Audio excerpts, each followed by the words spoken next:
Hi everyone, this is Shagun Agarwal, and in this video I am going to share with you 9 hacks that you can learn to improve your communication skills and elevate your career to another level. Communication skills, as per a LinkedIn survey, was set as the #1 skill that employers are looking for in today's time after teamwork and punctuality. And why shouldn't they be? Communication is so important in today's life, we all know it. Suppose you're an HR analyst and you know your task, you know the best HR policies, you know what is good for the employees of the organization. But what is the point of it if you cannot communicate that to the employees and to your bosses? So without much waiting, let's begin with the first one. And the first one is extremely important, and that is something that we all ignore often, and we have a very strong realization of it also. And that is that we all should become a better listener if we want to become a better communicator in life. Why? Because if you don't listen, if you keep on speaking, the other person will never understand how much you are willing to connect with them. To connect with the other person, you just don't have to speak, you also have to listen. In one of my videos, I talked about a yellow diary that I used to prepare in my childhood days, which talked about everything that I liked and learned. From that yellow diary, I want to speak about one thing that I have written that still stays with me. And in that yellow diary, I had written a great example which was told by a very famous person, and that was, we have been given 2 ears and 1 mouth. So we should be using our ears twice as much as our mouth. That means our listening should be double as per our talking. And you won't believe, but listening is much more important than even speaking. One thing that I want to tell from my personal story is whenever I am talking, or whenever I used to talk in the past, it happens that I'm thinking about what to reply. Suppose the other person is talking to me, I'm always thinking about my reply. What should I be telling next to that person in response to what he's telling? And when doing that, we always miss active listening. When we are listening to the person, we have to listen with 100% attention. 100% means 100% attention. Then we are not thinking about our response. Then we are not thinking about anyone else. We are not using our phone. We are not thinking, when will my time come to speak? So when active listening is happening, then only listening is happening and nothing else. When the other person's points are finished, then you take a 5-second pause to prepare your question or answer, your response, and then speak up. The second way in which you can improve your communication skills and elevate your career is paying attention to body language. Whenever we are talking, we always feel that verbal communication is important. But no, verbal communication is not as important as non-verbal communication. The way we are keeping our hands, the way our facial expressions are changing, the way we are holding ourselves, the way we are standing, walking, and so on. In fact, research says that 60 to 90% of our communication happens through non-verbal channels. And that is why paying attention to it becomes really important. Now, take a look at these examples. Suppose if I'm sitting over here, don't you think I'm observing something? Suppose if I'm just smiling and asserting, don't you think I'm just accepting what the other person is saying? So in these 2 examples, we saw that I'm not doing any verbal communication and still I'm communicating with the other person. So you see how powerful body language is as compared to the verbal communication that we feel is very important.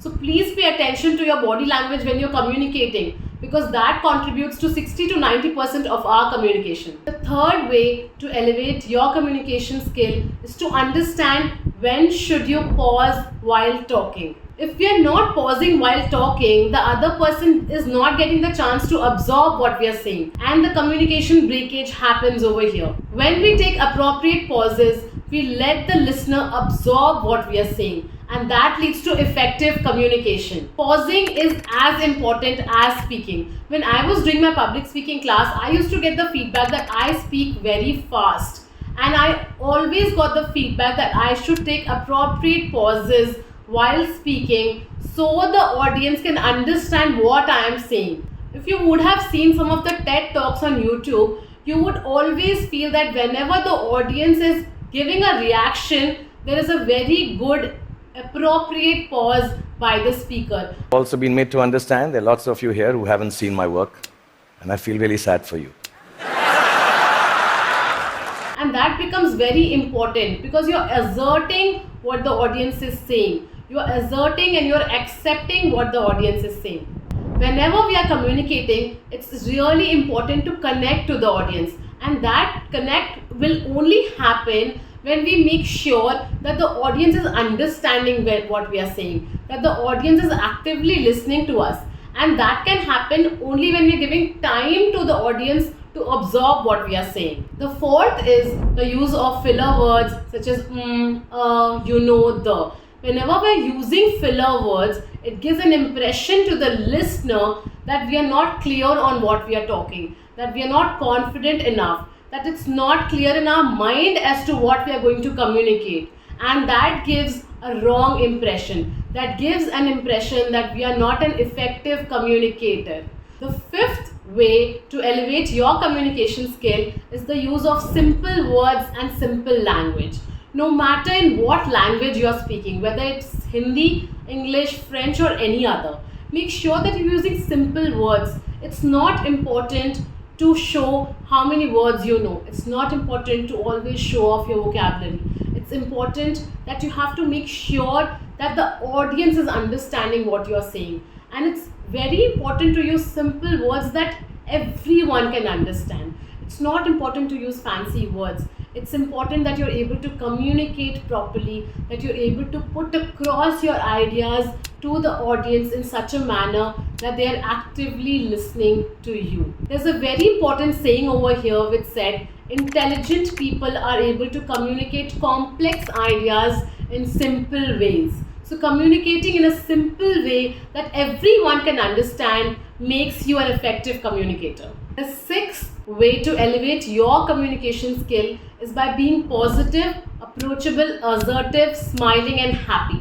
No one wants to communicate to boring people, but whenever we smile and assert while talking, it gives an impression to the other person that we are ready to accept what they are saying, that we are ready to communicate, that we are approachable, we are ready to listen, and that is what makes our personality more pleasing. No one wants to talk to people who are making faces or who are very negative in their approach. If you are not happy, you cannot make the other person happy. You cannot pour from an empty cup. So it's important to be positive, charming, smiling. We feel like more approachable to the other person, more accepting of what the other person has to say. The seventh is communicating while keeping emotional intelligence into account. Emotional intelligence is when we are understanding our feelings and also the feelings of others while communicating. One of the important emotion that we should express while communicating is empathy. Suppose your employee comes to you and says that someone is sick at their home. What would you be? What would be your first reaction? Your first reaction should be to empathize. I'm feeling sorry about your situation. I wish I could help, and then offer a solution. Empathy is very important to connect with the other person. The other person would feel important. The other person would feel heard. And that's an important element of effective communication. The eighth point for effective communication is asking for feedback. Suppose if you sit for a job interview, you would always ask for feedback at the end of the interview. Suppose you're public speaking, at the end of your speech, always ask the audience, because how you perceive yourself is not how others are perceiving you. And when we get feedback and we incorporate that, we only improve. There is no harm in asking for feedback, and that shows the audience, shows the other person that you are really interested in improving and building up a rapport with that person. So taking feedback at the end of a conversation or a speech or an interview becomes very important during communication. The ninth and the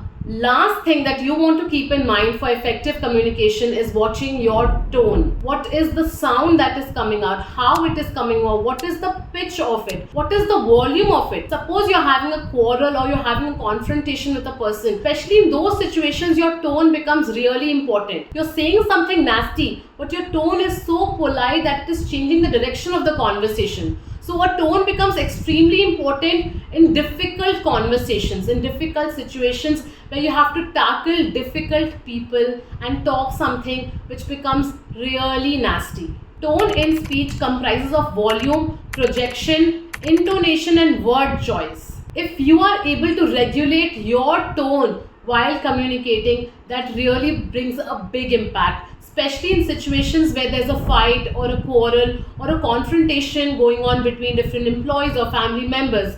Then your tone becomes extremely important. Maybe you're saying something which is the hard truth, but your tone is so soft and your tone is so light and so polite that people are able to accept what you're saying. And that's the importance of a tone while you're communicating. Have you ever in your life come across a good leader who is not a good communicator? You might never have come across such a person. Because to become an effective leader, you first have to become an effective communicator. You have to communicate and convey your ideas, your opinion, your thought process to the other person to become an effective leader. And that is why communication is a top skill on LinkedIn for employers after teamwork and punctuality. Why? Because if you're not a good communicator, then how much ever skilled you are or intelligent you are, it doesn't matter if you're not able to convey that to the other person. It is of no use if you're a bad communicator. The ability to confidently and clearly deliver your message has a huge impact on your ability to influence and persuade people to follow your direction. Whether you want to persuade clients to buy your latest solution or motivate your co-workers to collaborate on a different project, how you deliver your message and how you communicate is essential to your success. His company CEO, Alistair Cox, mentioned that he always seeks individuals with a clear plan and brilliant ideas for the future, and who can successfully communicate these ideas to others. So as we saw, the CEO of a company saying that he just doesn't look for people who have ideas, people who can also communicate those ideas. Because if you have an idea and if you just keep it with yourself, then what's the point? It's only valuable if you can effectively communicate that with others. Effective communication is especially important in today's time because there is so much competition in the market. I hope you like these 9 ways that I suggested for effective communication. Please share your story in the comment section if you're following any of these or if you have seen the importance of these in the past. Like I said, effective communication is a journey. It's a journey to become an effective communicator. It doesn't happen in a day. It has never happened for anyone in a day. So it takes step by step, follow these 9 ways one after another, and you will become an effective communicator.